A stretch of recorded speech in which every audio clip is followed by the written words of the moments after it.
नमस्कार दोस्तों, स्वागत है हमारे चैनल थिंक टैंक इंडिया पर।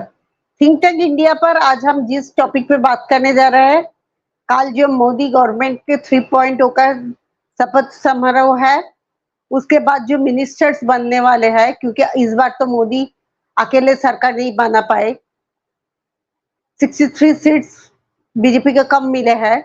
इस बार तो गठबंधन का सरकार है, इंडिया का सरकार है, जिसके लिए कांग्रेस बोल रहा है कि सरकार नहीं टिक पाएंगे, मोदी का नैतिक हार है।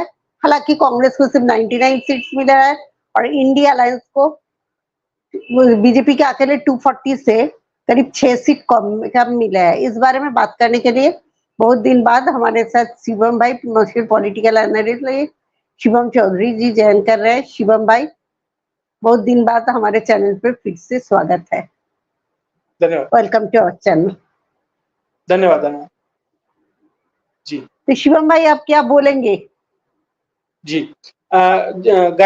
वसुधा जी, सभी दर्शकों को जय श्री राम। सबसे पहले तो 63 नहीं 32 सीट्स कम है, जो मेजोरिटी मार्क है उससे 32 सीटें कम है। आपने बिल्कुल सही कहा, जो प्रधानमंत्री नरेंद्र मोदी, जो designated prime minister Narendra Modi, क्योंकि अभी शपथ नहीं हुई है, वो मेजोरिटी मार्क से पीछे रह गए हैं। अब उन्हें अपने गठबंधन साथी हैं, जैसे टीडीपी है, जेडीयू है, उनकी समर्थन लेके और बहुत सारी पार्टीज हैं, वो अपने मार्क को 303 तक पहुंचा लिए हैं। तो कंफर्टेबल मेजोरिटी उनके पास है, दिक्कत परेशानी कोई नहीं है। और जो लोग कह रहे हैं कि मॉरल विक्ट्री हो गई है उनकी, दरअसल वो मॉरल विक्ट्री से खुश रह सकते हैं। ठीक है, उनकी मॉरल विक्ट्री है, वो रोज कहेंगे हमारी मॉरल विक्ट्री है 5 साल तक, लेकिन उससे प्रधानमंत्री नहीं बनने वाले। वो प्रधानमंत्री फिर भी नरेंद्र मोदी ही रहेंगे। और किस मॉरल विक्ट्री की बात कर रहे हैं वो? 148 पे, माफ कीजिएगा, 148 पे सोनिया गांधी ने 2004 में सरकार चलाई है, 206 पे सरकार चलाई गई है 2009 में। तो वो किस मॉरल विक्ट्री की बात कर रहे हैं? वो तो इससे आधी सीटों, मतलब इससे भी बहुत कम सीटों पे उन्होंने सरकारें बनाई है। और वो जब उनकी तो 148 थी, अटल बिहारी की 138 थी, 10 सीटों का ही मुश्किल से फर्क था, तब उन्होंने वो सरकारें बनाई है। तो मॉरल विक्ट्री और मोरालिटी की बात वो करना छोड़ दे। अगर उनमें इतनी ही मोरालिटी है, क्यों नहीं बोलते वो पश्चिम बंगाल के हिसाब पे? क्यों नहीं बोलते? बहुत सारी ऐसी जगह है जहां जीतने के बाद जिस तरह का दंगा उनके कार्यकर्ताओं के द्वारा किया गया है, क्यों उस मोरालिटी के ऊपर नहीं बोलते? दरअसल ये सब डबल स्टैंडर्ड्स है, राजनीति कर रहे हैं और कुछ नहीं है। प्रधानमंत्री नरेंद्र मोदी की सरकार है, प्रधानमंत्री नरेंद्र मोदी को मैंडेट मिला है, एनडीए को लेकर वो चुनाव में उतरे थे, एनडीए को बहुमत मिला है और एनडीए सरकार बनाने जा रहा है। प्रधानमंत्री नरेंद्र मोदी 9 जून को शाम को 7:15 बजे राष्ट्रपति भवन के प्रांगण में शपथ लेने जा रहे हैं, तीसरी बार। आप ही बताइए, ये बीजेपी का जो पिछले 3 चुनाव हुए उसमें 3rd बेस्ट परफॉर्मेंस है, और ये कांग्रेस का भी 3rd बेस्ट परफॉर्मेंस है, बल्कि मैं कहूंगा ओवरऑल 3rd वर्स्ट परफॉर्मेंस है। और वो कह रही है कि भाई हम मॉरलिटी करते हैं, सरकार बनाने के, प्रधानमंत्री नरेंद्र मोदी नहीं करते। प्रधानमंत्री का ब्रांड वैल्यू आज भी उतना ही इंपैक्ट है। जो ये सीटें कम हुई है ना, ये सिर्फ गलत कैंडिडेट सिलेक्शन की वजह से हुई है। जो कैंडिडेट्स के खिलाफ एंटी इनकम्बेंसी थी उसके कारण हुआ है। अगर ये यूपी में बदल देते कैंडिडेट आधे से ज्यादा, जो इन्होंने लगभग 1 out of 2 candidate all India इन्होंने चेंज किया, वही रेप्लिकेट कर देते यूपी के अंदर, वहां भी 30 सीटें बढ़ जाती, आ जाता मेजोरिटी मार्क, सारी बातें धरी रह जाती। नहीं आती, 472 तो आती, कंफर्टेबल मार्जिन हो जाता। बीजेपी ने असेसमेंट में गलती की, अब वो भुगत रही है। लेकिन आज भी सबसे बड़ी पार्टी वो है, पूरे इंडिया अलायंस की जो सारी सीटें हैं उससे ज्यादा अकेले बीजेपी होल्ड कर रही है। और मेजोरिटी मार्क के इतने पास है कि टीडीपी और जेडीयू कोई बड़ा मांग नहीं कर पा रहे, क्योंकि उन्हें पता है कि उनकी जरूरत नहीं है मोदी को। अगर ये 28 सीटें कम भी हो जाती है तो भी 275 के आसपास है बीजेपी। तो इन लोगों की बहुत ज्यादा ऐसी जरूरत नहीं है। ठीक है, एनडीए पार्टनर है, साथ रहेंगे, लेकिन इनके बिना भी काम चल सकता है, इसलिए इन्होंने कोई स्पीकर का पद नहीं मांगा। मीडिया में चल रहा है कि डिफेंस मांग लिया, होम मिनिस्ट्री मांग ली, स्पीकर मांग लिया, किसी ने कुछ नहीं मांगा। अब तक सीटों के ऊपर अब तक मिनिस्ट्रीज के ऊपर बातें चल रही हैं। हाँ, उनके कंसर्न है, उनका कंसर्न ये है कि आंध्रा को उनका जो रुका हुआ पैसा है 1,20,000 करोड़ रुपए वो मिल जाए। टीडीपी ने मांग रखी है, बीजेपी ने मान ली है। केंद्र सरकार से मिलना चाहिए उन्हें, जो उनका ड्यू है पुराना। जब नया राज्य बना था आंध्रा, तेलंगाना नया राज्य बना, आंध्रा रह गया, तो आंध्रा को 60,000 करोड़ मिलने चाहिए थे, जो अब लगभग 1,20,000 करोड़ रुपए उसकी वैल्यू है। वो तब नहीं मिला, केंद्र सरकार ने नहीं दिया। वो कह रहे हैं कि हमारा ड्यू दे दीजिए। सरकार, प्रधानमंत्री मोदी ने कह दिया हाँ हम दे देंगे। जेडीयू ने कहा कि बिहार की सरकारी योजनाओं के लिए ज्यादा फंड दिया जाए, उन्होंने कहा हम देने को तैयार है। उसके अलावा कोई बड़ी मांग रखी गई हो, कोई बड़ी मिनिस्ट्रीज मांगी गई हो, मुश्किल है। और मुझे लग रहा है एक-एक कैबिनेट और एक-एक एमओएस के अलावा ज़्यादा उन्हें उम्मीद भी नहीं रखनी चाहिए और दे भी नहीं रहे हैं। ऐसी जिस तरह की अभी बातें छनका रही है, क्या है, क्या नहीं है, वो तो 9 तारीख की शाम को पता लगेगा जब कितने लोग शपथ ले रहे होंगे लाइन में खड़े होके। तब तक आप ये मान के चलिए सब कुछ स्पेकुलेशन है, किसी को कुछ भी नहीं पता, सिवाय नरेंद्र मोदी और उस टीम के अलावा। ऐसा ही काम करने का स्टाइल है प्रधानमंत्री मोदी का कि कोई भी चीज़ पहले लीक नहीं होती और अभी भी नहीं, सिर्फ मियर स्पेकुलेशंस है। अब तक तो ये भी नहीं पता कितने मंत्री पद किस पार्टी को मिल रहे हैं, लोगों ने अंदाजा लगाना शुरू कर दिया कि कौन बनेगा। अरे पहले ये तो तुमने 4 नाम दे दिए, मिली ही 2 मिनिस्ट्री, फिर क्या करोगे? तो सब स्पेकुलेशन है कि कौन बन रहा है, स्पेकुलेशन के हिसाब से काम चल रहा है, अभी नहीं पता कौन बन रहा है, अभी तो ये नहीं पता कि कितने बन रहे हैं। इसलिए तैयार रहिए। हाँ, बस ये है कि जो सीसीएस की मिनिस्ट्रीज होती हैं, home ministry, finance ministry, defence ministry और आपकी finance ministry, defence, home, finance और फॉरेन मिनिस्ट्री, ये 4 मिनिस्ट्रीज को छोड़कर प्राइम मिनिस्टरशिप, ये बीजेपी के पास रहेगी, स्पीकर का पद बीजेपी के पास रहेगा, बाकी चीजें पे बातें हो सकती हैं। अभी लबो-लबाब पूरी बात का ये है कि एनडीए की सरकार बन गई है, दिक्कत परेशानी कुछ नहीं है। जो एनडीए के घटक दल हैं, जितने भी मेंबर्स हैं, सबने सहमति के साथ बैठकर तय कर लिया है कि क्या करना है, कैसे करना है, आगे बढ़ना है। कहीं कोई दिक्कत नहीं है। हाँ, परेशानी इंडिया अलायंस में है। लोग कह रहे हैं ना एनडीए में से लोग ना भाग जाएं, इंडिया अलायंस में से भाग गए तो ममता बनर्जी तो कह रही है ना, मैंने मैसेज किया बधाई का, राहुल गांधी रिप्लाई नहीं कर रहा, नहीं कर रहा राहुल गांधी रिप्लाई। क्यों हनुमान बेनीवाल ने कह दिया कि मेरे से बात भी नहीं करी इंडिया अलायंस की बैठक में, वो भी तो इंडिया अलायंस का पार्टनर था। क्यों आम आदमी पार्टी ने दिल्ली में अलायंस तोड़ लिया चुनाव के 3 दिन बाद कि अब हमारा कोई अलायंस नहीं है? इंडिया अलायंस के पार्टनर ना भाग जाए, अब उन्हें ये ध्यान देना है। जो 234 का 232 का जो फिगर है वो कम ना हो जाए, ध्यान वहां देना है। क्यों उद्धव ठाकरे की पार्टी के 2 सांसद ये कह रहे हैं कि हम बीजेपी के संपर्क में हैं, हमें चाहिए कि बीजेपी के साथ जाना चाहिए। उद्धव की पार्टी टूट गई तो क्या कर लेंगे ये? इसलिए ध्यान देने की बात इंडिया अलायंस को ये है कि वो कितने सेफ हैं, क्योंकि एक बार सत्ता में आ गए तो सत्ता के पास इतने तरीके होते हैं इन्फ्लुएंस करने के और अपनी सत्ता मेंटेन रखने के कि इन लोगों को तो पता भी नहीं लगेगा, रातों रात पार्टियां और कैंडिडेट शिफ्ट हो जाएं किसके किस तरफ। और हो सकता है कि अभी 240 है और 2029 तक 272 ही बीजेपी हो जाए अपने आप। बीच में 30-32 लोगों का वो एक तरीके से अंतरात्मा जागृत हो जाए, अंतरात्मा में से आवाज आ जाए 32 लोगों की, तो उन्हें भी अपने घर को बचाकर रखना है। ध्यान रखें कहीं आपके घर में से कोई कुछ उठाकर ना ले जाए। और राहुल गांधी कहीं थाईलैंड गए हो, पता लगा पीछे से 99 में से 50 ही रह गए, तो चीजें किधर भी शिफ्ट हो सकती हैं। सिर्फ आप ही दिमाग नहीं लेके बैठे हैं, इधर वालों में भी है। ठीक है, आप जैसे प्रिविलेज नहीं होंगे, आपके दादा परदादा नाना और उनके जितना शायद दिमाग ना हो, इतना तो है कि तुम्हें चटा सकते हैं धूल, और चटा रहे हैं। तो इसलिए ध्यान रखिए, 99 आई हैं बस, 272 पे जाना है। छोड़ दीजिए, आपकी 99 है ना, मान लीजिए जो बाकी 130 बचे हुए हैं आपके पार्टनर, उन्होंने एक थर्ड फ्रंट बना लिया। पहले भी तो थर्ड फ्रंट बना है इस देश में, थर्ड फ्रंट की सरकारें भी बनी है। उन्होंने कह दिया भाई ना बीजेपी ना कांग्रेस, हम 130 अलग जा रहे हैं, क्या कर लेंगे ये तो फिर तीसरे नंबर पे आ जाएंगे। तो बहुत सारे संभावनाएं हैं, कब कहां क्या हो जाए। अपने आप को समय से बड़ा नहीं मानना चाहिए, समय बड़ा बलवान है और फिलहाल समय एक का चल रहा है जो गुजरात से आया है और कल शपथ लेगा। जी, ऑलरेडी तो हमने देखा कि एनडीए का नंबर 303 तो हो ही गया। जी, कौन कौन सी पार्टी आए हैं? अब बहुत सारी पार्टी हैं, छोटी छोटी पार्टी हैं। अब मान लीजिए सबसे प्रमुख तो टीडीपी है, 16 सांसदों के साथ आई है, 12 के साथ जेडीयू आई है, मान लीजिए आरएलडी है 2 के साथ, 5 चिराग पासवान है, अनुप्रिया पटेल है, हम है, हिंदुस्तान अवामी मोर्चा, ऐसे करके। और बहुत सारे मान लीजिए आजसू है यहाँ पे झारखंड से, बहुत सारी ऐसी पार्टीज हैं, 1-1-2-2, 1-1-2-2, 1-1-2-2 वाली, वो कुल मिलाकर 303 के आसपास है और लगभग सभी लोगों का ध्यान इस मंत्रिमंडल में रखा जाएगा। मैक्सिमम नंबर जो ऑफ मिनिस्टर्स हो सकते हैं एक सरकार के अंदर वो 81 हो सकते हैं। 81 तो नहीं, हाँ कहीं 40-50 के आसपास मुझे लग रहा है मिनिस्टर्स रहेंगे, क्योंकि आपको एक्सपेंशन भी करना पड़ सकता है, बहुत चीजें होती है। तो अभी के लिए आप ये मानिए कि 40 के आसपास कहीं मिनिस्टर रहेंगे, कैबिनेट है, एमओएस है, बहुत सारे। और शायद सबकी उस दिन शायद सबकी शपथ ग्रहण भी ना हो, प्रमुख लोगों का शपथ ग्रहण देखना होगा कितना बड़ा मंत्रिमंडल होगा। पिछली बार तो जो लोग मंत्री पद शपथ ले रहे थे ना, उन्हें सिर्फ ये पता था कि मैं कैबिनेट बन रहा हूँ और एमओएस बन रहा हूँ, कौन सा चार्ज मुझे मिलने वाला है ये भी नहीं पता था।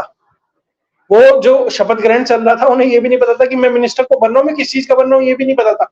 वो अगले दिन उन्हें बताया गया था। और कौन कौन मिनिस्टर बनेंगे, कल सुबह प्रधानमंत्री के घर जो जो व्यक्ति चाय पे पहुंचेगा, समझ लीजिए उसकी लॉटरी लग गई। लोगों को फोन पहुंच गए होंगे, सुबह चाय पे प्रधानमंत्री आवास पे कल बुलाया जाएगा, जो जो पहुंच रहा है समझ लीजिए वो बन रहा है। अब बाहर पत्रकार माइक लेके अपना साजो सामान लेके तैनात खड़े होंगे, कौन कौन अंदर जा रहा है ध्यान रखिए। अगर मान लीजिए कल को धर्मेंद्र प्रधान अंदर नहीं जा रहे, समझ लीजिए उड़ीसा के मुख्यमंत्री बन रहे हैं। तो ऐसी बहुत सारी चीजें हैं जो कल ध्यान रखने वाली बात है कि कौन अंदर जा रहा है और कौन नहीं जा पाया। ऐसा भी हो सकता है हारे हुए भी अंदर जाए, ऐसा भी हो सकता है जो बहुत जीते हैं और जो मान के चल रहे हैं मुझे अंदर जाना चाहिए वो नहीं अंदर जा पाए। तो कल सुबह आप देख लीजिएगा जो जो अंदर पहुंचा उसकी लॉटरी लगती है। जी, कौन कौन सी मिनिस्ट्री बीजेपी के में से कौन कौन लोगों को मिनिस्टर बनने का चांस है? कोई मैं इस पे कोई स्पेकुलेशन नहीं करूंगा, मुझे नहीं पता कौन बन रहा है। ये सिर्फ प्रधानमंत्री को पता है, अमित शाह जी को पता है या नड्डा जी को पता है। इसके अलावा मैं कुछ भी कहूं वहां कुछ और निकल जाए उसके लिए मतलब मैं एक बार हाथ जला चुका हूं इलेक्शन की प्रिडिक्शन में, वहां पे गलती हो गई। बड़ा ब्लंडर नहीं था लेकिन थोड़ा सा इधर उधर हो गया। तो अब मैं स्पेकुलेशन के बिजनेस से थोड़ा बाहर हूं, मैं स्पेकुलेट नहीं करूंगा। कल सुबह या थोड़े टाइम में सभी को पता लग जाएगी कौन बन रहा है कौन नहीं बन रहा है। तो मेरा मानना है कि बीजेपी ने तय कर लिया होगा, सहयोगी दलों ने तय कर लिया होगा, वो जल्दी ही आपको शपथ ग्रहण में सबको पता लग जाएगी कि कौन बन रहा है कौन नहीं बन रहा है। जी, ऐसा भी तो हो सकता है कोई थाई मैसेज मिनिस्ट्री भी बन जाए और विपक्षी दल का मैंने कोई सुना आके उसमें ज्वाइन नहीं कर नहीं जाए। आपने बिल्कुल सही है। मैंने सुना था कि प्रधानमंत्री नरेंद्र मोदी को सभी राष्ट्राध्यक्षों का फोन आया, पुतिन का आया, बाइडेन का आया, शी जिनपिंग को आया, शी जिनपिंग का आया, सबका आया। लेकिन वो एक थाईलैंड के प्राइम मिनिस्टर का भी आया था वो पप्पू जी को। तो उन्होंने कहा था कि आप आइए हमारे यहाँ, अपना आपको 99 सीट आ गई है लेकिन टिकट मत कैंसिल कीजिएगा, आना जरूर है। अभी टिकट कैंसिल कर दो, हमारा रेवेन्यू लॉस हो जाएगा। तो मतलब थाईलैंड का प्राइम मिनिस्टर का फोन उन्हें आया, बाकी पूरी दुनिया से, भारत में से और सब जगह से बधाई संदेश मोदी जी के नहीं, लिए आया। तो मोदी जी को इधर भी तो एक थाई मैसेज मिनिस्ट्री खोल सकते हैं ना मोदी जी। हाँ नहीं वो अपने घर में खोले, 10 जनपद में खोले, पूरा मैं कह रहा हूँ दूतावास खोल दे वहां पे, एम्बेसी खोल दे थाईलैंड की, क्या दिक्कत है। 10 जनपद, सबसे बड़ा बंगला है दिल्ली के अंदर, सबसे बड़ा बंगला। अगर मिनिस्टर्स और 7 रेस कोर्स रोड से बड़ा है, 7 लोक कल्याण मार्ग से बड़ा है 10 जनपद। हाँ खोले, बड़ा है, बड़ा गार्डन होगा वहां पे, अपना तंबू वंबू लगा के अपना बढ़िया पार्टी वार्टी करें, क्या दिक्कत है, 5 साल फ्री है। नहीं क्योंकि लीडर ऑफ अपोजिशन तो होने जा रहा है। लीडर ऑफ नहीं, फिर से बात, ऐसा प्रपोज किया गया उन्हीं के लोगों के द्वारा कि सर आप बन जाइए। वो बनेंगे नहीं बनेंगे अलग चीज है, बहुत ही जिम्मेदारी का पद है। लीडर ऑफ अपोजिशन बनना एक फुल टाइम जॉब है, आप कैबिनेट मंत्री के रैंक के बराबर आते हैं, वो सुविधा मिलती है, लेकिन वो फुल टाइम जॉब है। जब संसद चल रहा होता है आपको वहां रहना होता है, डिलीवर करना होता है, पार्टी की बातें रखनी होती है। भैया तो आते हैं, भाषण देते हैं, जवाब भी नहीं सुनते और उड़ जाते हैं। पता लगता है कि शाम को 8 बजे की फ्लाइट है कहीं फला देश की। तो वो रिस्पॉन्सिबिलिटी देखिए, उन्हें चाहिए पावर विदाउट रिस्पॉन्सिबिलिटी, उसके लिए वो तैयार है, पूरा परिवार तैयार है। पावर दीजिए, रिस्पॉन्सिबिलिटी मत दीजिए।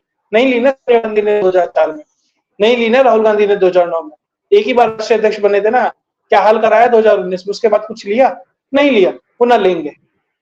लीडर ऑफ अपोजिशन बनना, आप ये मानिए देश में दूसरा सबसे बड़ा आदमी है, क्योंकि प्रधानमंत्री के बाद समकक्ष कोई खड़ा है तो लीडर ऑफ अपोजिशन खड़ा है ना उसके सामने। तो उतनी महत्वपूर्ण चीज है। आप इंग्लैंड में चले जाइए, शेडो कैबिनेट बनती है बाकायदा, प्रधानमंत्री उसके सामने लीडर ऑफ अपोजिशन, जो जो मिनिस्टर बनता है एक शेडो कैबिनेट बनती है अपोजिशन में, कि भैया ये मिनिस्टर कैसा काम कर रहा है, इस पर ध्यान रखना है तुम्हें, उसकी रिपोर्ट देनी है और उस मुद्दे पे उसे घेरना है संसद में जाके। ये प्रैक्टिस है बाकायदा। लेकिन लग रहा है कि कैपेबिलिटी होल्ड करते हैं, नहीं करते। तो मुझे संभावनाएं कम लगती हैं कि वो लीडर ऑफ अपोजिशन ले। अभी कुछ नाम चल रहे हैं, जहां तक है उत्तर भारतीय बनेगा जिसकी कमांड हिंदी पे अच्छी हो, क्योंकि अधीर रंजन चौधरी अर्थ का अर्थ कर देते थे, बोलना कुछ था बोलता कुछ थे, राष्ट्रपति बोल दिया था उन्होंने राष्ट्रपति को। तो जिस तरह का कम्युनिकेशन चाहिए, इसलिए उत्तर भारतीय होगा और कोशिश की जाएगी कि शायद ओबीसी हो, क्योंकि कास्ट पॉलिटिक्स बड़े स्तर पर खेली जा रही है। तो इन सब चीजों को ध्यान में रखते हुए ऐसा ही प्रयास मुझे लग रहा है कांग्रेस की तरफ से होगा। बाकी कौन होता है कौन नहीं होता वो टाइम बताएगा, लेकिन अभी जो कयास लगाए जा सकते हैं वो कुछ इसी लाइन पे चलता हुआ जी। आपको नेक्स्ट 5 इयर्स में मोदी जी के कौन कौन से काम, मोदी जी को कौन कौन से नए लॉज ला सकते हैं और कौन कौन से काम प्रायोरिटी से कर सकते हैं? बंगाल पर कोई एक्शन ले सकते हैं क्या? बंगाल पे एक्शन ले सकते हैं, अगर पास रिकॉर्ड के हिसाब से जाऊं तो मुझे संभावना कम लगती है। अब मोदी जी में कोई नया अवतार आ जाए, कोई नई स्ट्रेटेजी वो बुन ले तो बात अलग है, लेकिन जिस तरीके से उन्होंने 356 को लगाने से बचते रहे, ये दिखाने के लिए देखिए मैंने कभी नहीं लगाया, एक स्टेट्समैन बनने की कोशिश में, नोबेल प्राइज लेने की इच्छा में, शायद मुझे लगा जैसा लोग कहते हैं, मुझे ऐसा लगता नहीं है वैसे, लेकिन अगर ऐसा है उन्होंने नहीं लगाया पास रिकॉर्ड के हिसाब से, मुझे लगता है कि शायद वो ना लगाए। लगाना चाहिए, ये मेरा मत है, क्योंकि लोग मरे, लोगों की जान की वैल्यू किसी भी परसेप्शन से बड़ी है। आप परसेप्शन क्या बनता है वो छोड़ दीजिए, ममता बनर्जी को नहीं है परसेप्शन की टेंशन, सीपीआई को नहीं थी परसेप्शन की टेंशन, कांग्रेस को नहीं है परसेप्शन की टेंशन। जिस दिन आएगी सरकार में जो चाहेगी वो करेगी, परसेप्शन के चक्कर में मत रहिए। जिन लोगों ने आपको जिस चीज के लिए मैंडेट दिया है वो करिए आप। और दूसरी महत्वपूर्ण चीज, जुडिशियल रिफॉर्म कीजिए, पुलिस रिफॉर्म कीजिए, एजुकेशन में रिफॉर्म कीजिए, यूसीसी लाइए।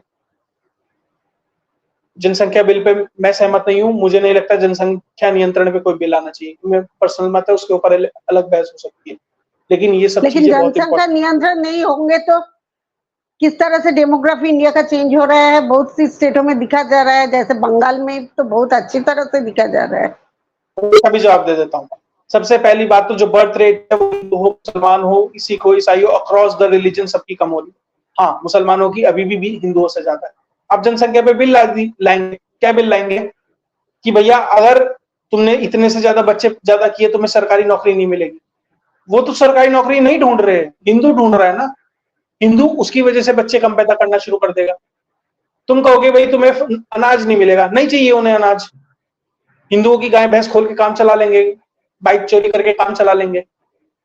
तुम और कोई लॉ लाओगे, वो कहेंगे हमें नहीं चाहिए, क्योंकि हम इस दुनिया में जीने के लिए जी नहीं रहे, हम किसी और दुनिया में जीने के लिए जी रहे हैं। हम तो ऐसी जनसंख्या बढ़ाते रहेंगे, नुकसान किसे होगा? हिंदुओं को। प्लस जनसंख्या ही फिलहाल भी इंडिया का सबसे बड़ा एसेट है। जो पूरे दुनिया के मार्केट की बात करते हैं ना, वो इंडिया है। आपको अपनी जनसंख्या को स्किल्ड बनाने की जरूरत है, और वैसे भी धीरे धीरे आप देख रहे हैं कि जनसंख्या धीरे धीरे कम हो ही रही है। हम पीक पे पहुंच चुके हैं, जहां तक 160-65 पीक करेगा उसके बाद धीरे धीरे जनसंख्या कम होनी शुरू हो जाएगी, पूरी दुनिया में हो रही है। तो जनसंख्या नियंत्रण के लिए कुछ ज्यादा एक्स्ट्राऑर्डिनरी करने की जरूरत नहीं है, जो है उसे स्किल्ड बनाइए, वो ज्यादा जरूरी है। और जो डेमोग्राफी चेंज की बात हो रही है, आप फॉरेन से जो लोग आ रहे हैं, जिस तरीके से उन्हें फर्जी में आधार कार्ड मिल जाता है, वोटर कार्ड, राशन कार्ड सब मिल जाता है, उस पर ध्यान रखिए ना। जो पोरस बॉर्डर है उसे बंद कीजिए, जो ऑलरेडी इंडिया में है बाहर कर दीजिए ना। 5-6 करोड़ की आबादी तो ऐसे कम हो जाएगी आपकी, उस चीज पे ध्यान दीजिए ना। तो इन चीजों पे ध्यान देने की जरूरत है। जनसंख्या नियंत्रण पे मेरा पक्ष अलग है, मैं नहीं मानता वो उल्टा हिंदुओं पे ज्यादा भारी पड़ेगा। अति उत्साह में हम लोग बोल रहे हैं, लेकिन वो नुकसान हिंदुओं पे करेगा। अभी जरूरत है कानून बदलने की, कानून का इम्प्लीमेंटेशन होने के लिए, इसलिए जुडिशियल पुलिस रिफॉर्म सबसे बड़ी चीजें हैं तो इस देश में होना चाहिए। अगर सरकार कोई निर्णय ले भी लेती है, जुडिशरी उसे इंस्टॉल कर देती है, रोक देती है। इसीलिए कह रहे हैं जुडिशियल रिफॉर्म जरूरी जी। कॉलेजियम सिस्टम को खत्म करना ही चाहिए, आपको लगता है ये? वो उसी का पार्ट है, उसके अलावा भी बहुत चीजें हैं, कॉलेजियम उसी का पार्ट है, बहुत सारी चीजें हैं। अब 1 महीने की समर वेकेशन पे गए हैं सुप्रीम कोर्ट के जज, क्यों गए हैं भाई? वो तो पहले ही होता था भाई। अंग्रेज भारत में आए हुए थे, उन्हें बहुत गर्मी लगती थी और वो 1 महीने के लिए इंग्लैंड में गर्मियों की छुट्टी मनाने जाते थे। इसलिए भैया तुम तो यहीं पैदा हुए हो, इसी गर्मी में पैदा हुए हो, और वो गरीब कहाँ जाए 1 महीना? बेचारा स्कूल के बच्चे हैं, क्या करें? वो ये कह रहे कि बहुत हमारे पे वर्कलोड हो जाता है। अरे वर्कलोड तो होगा ही भाई, तुम 1 महीने साल में 2 महीने छुट्टी पर रहोगे तो बढ़ ही जाएगा। तुम लगातार काम करते रहो, क्या दिक्कत है?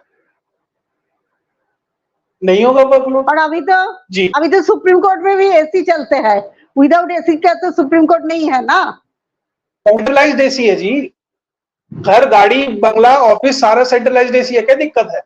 टेम्परेचर 26 की जगह 19 कर दो, हम्म, क्या दिक्कत है? जी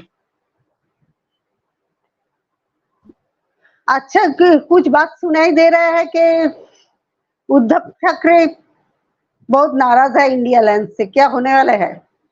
अभी जी अभी सब अंदाजे हैं, अभी कुछ नहीं है, अभी कल शाम तक तो कुछ नहीं हो रहा, उसके बाद क्या होगा क्या नहीं होगा वो देखने को मिलेगा। अभी आप ये मानकर चलिए, अभी सब स्पेकुलेशन है, और उद्धव ठाकरे का इधर आना अभी निकट भविष्य में मुश्किल है। अगर आना भी होगा, पहले थोड़ी सी भूमिका बनाई जाएगी, थोड़ा माहौल बनाया जाएगा, उसके बाद उनका आने का इधर होगा, क्योंकि एक दूसरे को इतना उल्टा सीधा इतना सब कुछ कहा जा चुका है ना, इतना मतलब इतनी मिट्टी एक दूसरे के ऊपर फेंकी जा चुकी है, उसे धोने में थोड़ा टाइम लगेगा।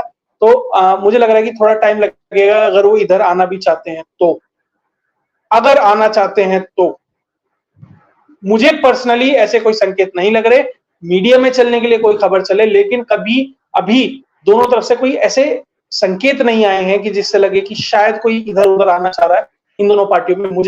मुझे पर्सनली नहीं लगता। हाँ, आ सकते हैं, इस संभावना को नकारा नहीं जा सकता। जी और यूपी में क्या होगा, जोगी बाबा का फ्री हैंड मिलेंगे?